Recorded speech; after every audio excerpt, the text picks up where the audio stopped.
All right, guys, I bought the Prostormer off Amazon.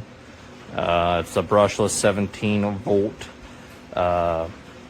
impact driver. It comes with different attachments, like your normal Phillips head, flathead attachments that go in, some nut drivers. This unit, for what I paid, it was on sale, is well worth it. I mean, for an everyday, everyday guy, dad that works on stuff here and there, not as a profession, but just tinkers around in the garage on his toys, I'd say this unit's worth it. I mean, it has this bright light, as you can see. This thing is super bright. I don't know if you can tell in the video. I was actually pretty impressed. It comes with 2 batteries, a charger, and it was under $50 on sale.